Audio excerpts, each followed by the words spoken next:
There's an interview with the president of Guyana that does a great job of highlighting different views on climate change. Guyana is a poor country in South America. Neighboring Venezuela has their eyes on Guyana's offshore oil reserves.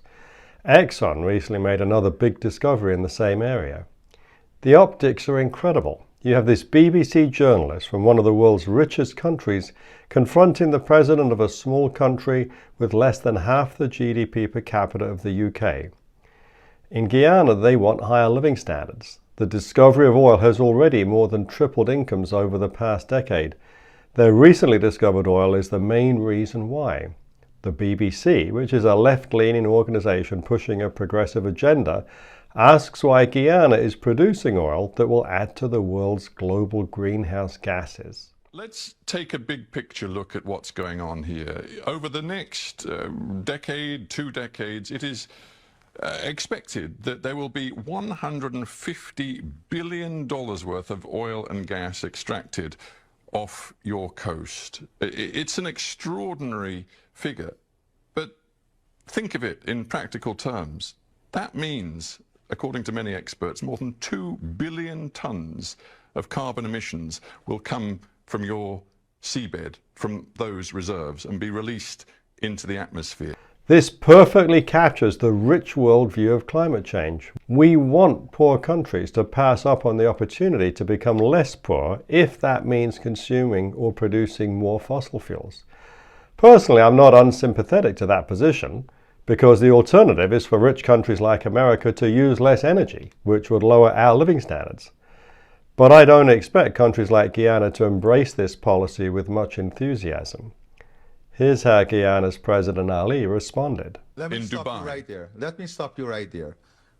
Do you know that Guyana has a forest forever that is the size of England and Scotland combined?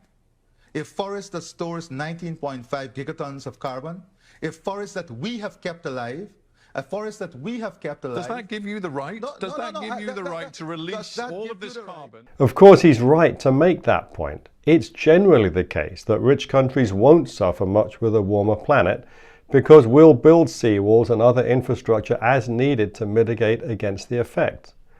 Poorer countries, maybe including Guyana, are believed to be more exposed.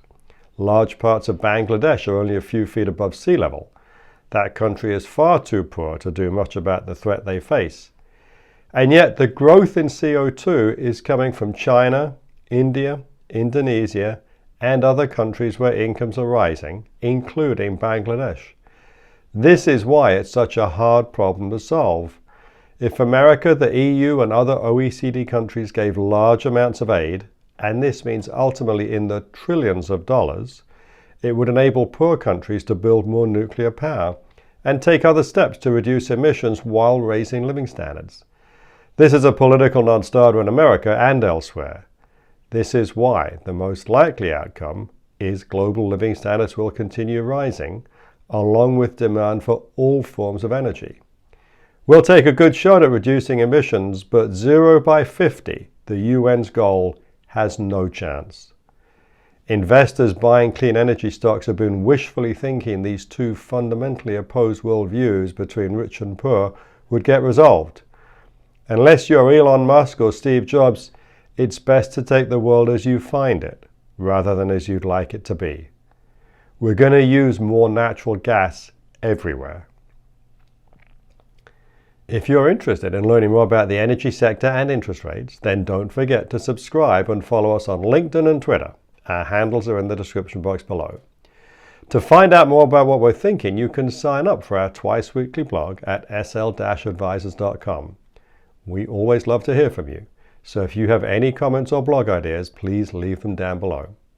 I'm Simon Lack. Thank you for watching this video.